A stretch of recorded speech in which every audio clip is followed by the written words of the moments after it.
അനുദിന വിശുദ്ധർ ഒക്ടോബർ 18 വിശുദ്ധ ലൂക്ക. സുവിശേഷം എഴുതിയ 4 പേരിൽ ഒരാളും അപ്പസ്തോല പ്രവർത്തനങ്ങൾ എന്ന വചനഭാഗവും എഴുതിയ വിശുദ്ധ ലൂക്കയെക്കുറിച്ച് വിശുദ്ധ പൗലോസ്ലീഹ കൊളോസോസുകാർക്കുള്ള ലേഖനത്തിൽ ലൂക്ക പ്രിയങ്കരനായ വൈദ്യൻ എന്നാണ് വിശേഷിപ്പിച്ചിരിക്കുന്നത്. പൗരാണിക ലിഖിതങ്ങളിൽ നിന്നും പഴയ സഭാചരിത്രകാരന്മാരിൽ നിന്നും കുറച്ച് വിവരങ്ങൾ മാത്രമേ അദ്ദേഹത്തിൻ്റെ ജീവിതത്തെക്കുറിച്ച് നമുക്ക് അറിവായിട്ടുള്ളൂ. ഗ്രീക്ക് വംശജനായ അവിശ്വാസിയായിട്ടാണ് ലൂക്ക ജനിച്ചതെന്ന് വിശ്വസിക്കപ്പെടുന്നു. ലൂക്കയുടെ സുവിശേഷത്തിൽ അദ്ദേഹം വിജാതീയരെ സുവിശേഷവൽക്കരിക്കുന്നതിന് കൂടുതൽ പ്രാമുഖ്യം കൊടുക്കുന്നതായി കാണാവുന്നതാണ്.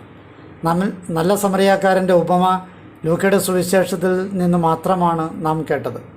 വിജാതീയ വിധവയുടെ വിശ്വാസത്തെ യേശു പുകഴ്ത്തുന്നതും സിറിയക്കാരനായ നാമാനെ പറ്റിയും നാം കേൾക്കുന്നതും ഇദ്ദേഹത്തിൻ്റെ സുവിശേഷം വഴിയാണ്. പഴയ സഭാചരിത്രകാരനായ യൗസേബിയൂസിൻ്റെ അഭിപ്രായത്തിൽ ലൂക്ക സിറിയയിലെ അന്ത്യോക്യയിലാണ് ജനിച്ചത്. ഒരു വൈദ്യനായിരുന്നതിനാൽ അദ്ദേഹം സമ്പന്നനാണെന്ന് കരുതപ്പെടുന്നു. എന്നാൽ ലൂക്ക ഒരു അടിമയായിട്ടാണ് ജനിച്ചതെന്ന് പണ്ഡിതന്മാർക്കിടയിൽ ഒരു തർക്കമുണ്ട്. അടിമകളിൽ കുടുംബങ്ങളിലുള്ള ഒരാളെ വൈദ്യം പഠിപ്പിക്കുക എന്നത് അത്ര അസാധാരണമായ കാര്യമൊന്നുമല്ല. വീട്ടിലിരുന്ന് ചികിത്സിക്കുന്ന ഒരു വൈദ്യനായിരുന്നിരിക്കാം വിശുദ്ധ ലൂക്ക.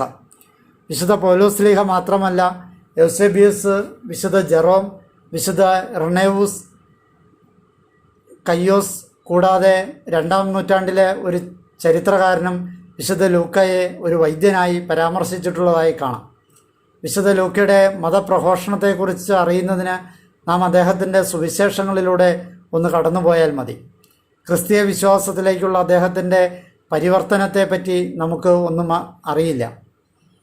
എങ്കിലും അപ്പസ്തോലിക പ്രവർത്തനങ്ങൾ എന്ന സുവിശേഷത്തിലെ ഭാഷ പിന്തുടർന്നാൽ എവിടെ വെച്ചാണ് അദ്ദേഹം വിശുദ്ധ പൗലോസ്ലീഹയുമായി കൂടിച്ചേരുന്നതെന്ന് കാണാൻ പറ്റും. ഈ സുവിശേഷത്തിലെ 16-ാമത്തെ അധ്യായം വരെ മൂന്നാമതൊരാൾ എന്ന ചരിത്രകാരനെ പോലെ സംഭവങ്ങൾ രേഖപ്പെടുത്തുന്ന രീതിയിലാണ് സുവിശേഷത്തിൻ്റെ രചനാശൈലി. ഈ സുവിശേഷത്തിലെ 16-ാമത്തെ അധ്യായം 8 തുടങ്ങി 8-9 വാക്യങ്ങളിൽ നിന്നും വിശുദ്ധ പൗലോസ്ലീഹയും കൂടി ചേർന്നതായി കാണാം. വിശുദ്ധ ലൂക്ക വിശുദ്ധ പൗലോസിനോടൊപ്പം ചേരുന്നത് ഏതാണ്ട് 51 ട്രോസിൽ വെച്ചാണെന്ന് കരുതപ്പെടുന്നു. മാസിഡോണിയയിൽ സമോത്രോസ്, നിപ്പോളിസ്, ഫിലിപ്പി എന്നീ പ്രദേശങ്ങളിൽ അവർ സഞ്ചരിച്ചു. പിന്നീട് മൂന്നാമത്തെ വ്യക്തിയുടെ വിവരണമെന്ന രചനാശൈലിയിലാണ് തൻ്റെ സുവിശേഷം അദ്ദേഹം തുടരുന്നത്. ഇതൊരു പക്ഷേ വിശുദ്ധ പൗലോസിനൊപ്പം തന്നെയും കാരാഗൃഹത്തിൽ അടച്ചില്ല എന്നും വിശുദ്ധ പൗലോസ് ഫിലിപ്പിയിൽ നിന്ന് പോയപ്പോൾ വിശുദ്ധ ലൂക്ക അവിടുത്തെ സഭയെ പ്രോത്സാഹിപ്പിക്കുന്നതിനായി ഫിലിപ്പിയിൽ തന്നെ തുടർന്നു എന്നും സൂചിപ്പിക്കുന്നതായിരിക്കും അദ്ദേഹം ഈ ശൈലി തിരഞ്ഞെടുത്തത്. അപ്പസ്തോല പ്രവർത്തനങ്ങളിലെ 20-ാമത്തെ അധ്യായം 25-ാമത്തെ വാക്യത്തിൽ ഞങ്ങൾ എന്ന വാക്കിലൂടെ മനസ്സിലാക്കാവുന്നത് ലൂക്ക ഫിലിപ്പി വിട്ട് പൗലോസിനൊപ്പം ചേരുന്നതിനായി 58 അവർ ആദ്യമായി ഒത്തുചേർന്ന ട്രോസിലേക്ക് പോയി എന്നാണ്. അവർ ഒരുമിച്ച് മിലറ്റസ്, ടൈർ, ജെറുസലേം എന്നീ പ്രദേശങ്ങളിൽ സഞ്ചരിച്ചു. ലൂക്ക വിശുദ്ധ പൗലോസ്ലീഹയുടെ വിശ്വസ്ത സഹപ്രവർത്തകൻ ആയിരുന്നു. പൗലോസ്ലീഹ 61 റോമിൽ തടവിലാക്കപ്പെട്ടപ്പോൾ അദ്ദേഹത്തിൻ്റെ പ്രവർത്തനങ്ങൾ ലൂക്ക തുടർന്നു. എല്ലാവരും പൗലോസ്ലീഹയെ ഉപേക്ഷിച്ചപ്പോൾ ലൂക്ക മാത്രമാണ് അവസാനം വരെ അദ്ദേഹത്തിനൊപ്പം നിന്നത്. ലൂക്ക മാത്രം എൻ്റെ ഒപ്പമുണ്ട് എന്ന തിമോത്തിയോസിൻ്റെ 2-ാമത്തെ ലേഖനം 4-ാമത്തെ അധ്യായം 1-ാമത്തെ വചനത്തിൽ ഇത് സ്പഷ്ടമാണ്. ലൂക്കയുടെ പ്രവർത്തനങ്ങൾക്കും സുവിശേഷങ്ങൾക്കും പ്രചോദനമായത് പൗലോസ്ലീഹയും അദ്ദേഹത്തിൻ്റെ സഹപ്രവർത്തകരുമായുള്ള ലൂക്കയുടെ അടുപ്പം തന്നെയായിരുന്നു. തൻ്റെ സുവിശേഷത്തിൻ്റെ മുഖവുരയിൽ തന്നെ ലൂക്ക ഇത് വ്യക്തമാക്കുന്നുണ്ട്. ക്രിസ്തുവിനെക്കുറിച്ചുള്ള ലൂക്കയുടെ വീക്ഷണം അദ്ദേഹത്തിൻ്റെ സുവിശേഷത്തിലെ 6 അത്ഭുതങ്ങളിലും 18ഓളം ഉപമകളിലുമായി കാണാവുന്നതാണ്. ലൂക്ക സാമൂഹ്യനീതിയുടെയും പാവപ്പെട്ടവരുടെയും സുവിശേഷകനാണ്. ലാസറിൻ്റെയും അവനെ അവഗണിച്ച ധനികൻ്റെയും കഥ നമ്മോട് പറഞ്ഞത് ലൂക്കയാണ്. ദൈവം ശക്തിമാന്മാരെ സിംഹാസനത്തിൽ നിന്ന് താഴെ ഇറക്കുകയും പാവങ്ങൾ ഉയർത്തുകയും വിശക്കുന്നവർക്ക് ഭക്ഷിക്കാൻ നൽകുകയും ധനികരെ ദരിദ്രരാക്കുകയും ചെയ്യും.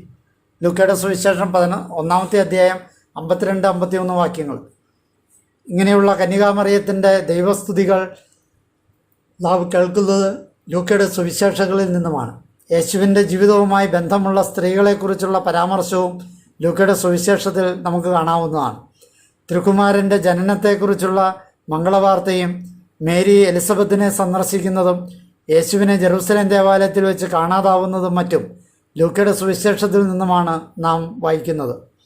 നന്മ നിറഞ്ഞ മറിയമേ, നിനക്ക് സ്വസ്തി, സ്ത്രീകളിൽ നീ അനുഗ്രഹിക്കപ്പെട്ടവളാകുന്നു, അങ്ങയുടെ ഉദരത്തിൻ്റെ ഫലമായി ഈശോ അനുഗ്രഹിക്കപ്പെട്ടവനാകുന്നു തുടങ്ങി എലിസബത്ത് പറയുന്നതായ ഭാഗങ്ങൾക്ക് നാം യഥാർത്ഥത്തിൽ ലൂക്കയോടാണ് നന്ദി പറയേണ്ടത്. ലൂക്കയുടെ സുവിശേഷങ്ങൾ വായിക്കുന്നതിലൂടെ അദ്ദേഹത്തിൻ്റെ സ്വഭാവം നമുക്ക് മനസ്സിലാക്കാൻ സാധിക്കും. ദരിദ്രരെ സ്നേഹിക്കുന്ന, ദൈവരാജ്യത്തിൻ്റെ കവാടങ്ങൾ സകലർക്കുമായി തുറക്കണമെന്ന് ആഗ്രഹിക്കുന്ന, സ്ത്രീകളെ ബഹുമാനിക്കുന്ന, സകലർക്കും മേൽ വർഷിക്കുന്ന ദൈവകാരുണ്യത്തിൽ പ്രതീക്ഷ അർപ്പിക്കുന്ന ലൂക്കയെ നമുക്കിവിടെ ദർശിക്കാൻ സാധിക്കും. വിശുദ്ധ പൗലോസ്ലീഹയുടെ മരണത്തിന് ശേഷമുള്ള ലൂക്കയുടെ ജീവിതത്തെക്കുറിച്ച് ഭിന്ന അഭിപ്രായങ്ങൾ നിലവിലുണ്ട്. ചില പഴയ എഴുത്തുകാരുടെ അഭിപ്രായത്തിൽ ലൂക്ക രക്തസാക്ഷിത്വം വരിച്ചതായി കാണുന്നു. വേറെ ചിലർ പറയുന്നത് അദ്ദേഹം വളരെയേറെ കാലം ജീവിച്ചതിന് ശേഷമാണ് മരിച്ചതെന്നാണ്. വേറെ ചിലരുടെ അഭിപ്രായത്തിൽ അദ്ദേഹം ഗ്രീസിൽ സുവിശേഷം പ്രസംഗിച്ചുവെന്നും വേറെ ചിലർ ഗൗളിൽ സുവിശേഷം പ്രസംഗിച്ചുവെന്നും വാദിക്കുന്നു. പഴയ വിശ്വാസമനുസരിച്ച് ഗ്രീസിൽ സുവിശേഷം എഴുതിക്കൊണ്ടിരിക്കെ തൻ്റെ 84-ാമത്തെ വയസ്സിൽ ബോയട്ടിയ എന്ന സ്ഥലത്ത് വിശുദ്ധൻ മരണമടഞ്ഞു എന്നാണ് കരുതുന്നത്. മറ്റൊരു പാരമ്പര്യ വിശ്വാസമനുസരിച്ച് ലൂക്ക ഒരു ചിത്രകാരനായിരുന്നു. ഈ വിശ്വാസം മൂലം ഇദ്ദേഹത്തെ ചിത്രകാരന്മാരുടെ മധ്യസ്ഥനായി ചിലർ വിശ്വസിക്കുകയും പരിശുദ്ധ മറിയത്തിൻ്റെ ചിത്രങ്ങൾ വരച്ചിട്ടുള്ളതായി കരുതുകയും ചെയ്യുന്നു. പലപ്പോഴും വിശുദ്ധ ലൂക്കയെ കാളയുമായോ പശുക്കുട്ടിയുമായോ നിൽക്കുന്നതായി കാണാം. ഇവ പരിത്യാഗത്തിൻ്റെ പ്രതീകങ്ങളാണ്. വൈദ്യന്മാരുടെ മധ്യസ്ഥനാണ് വിശുദ്ധ ലൂക്ക ആദരിക്കപ്പെടുന്നത്.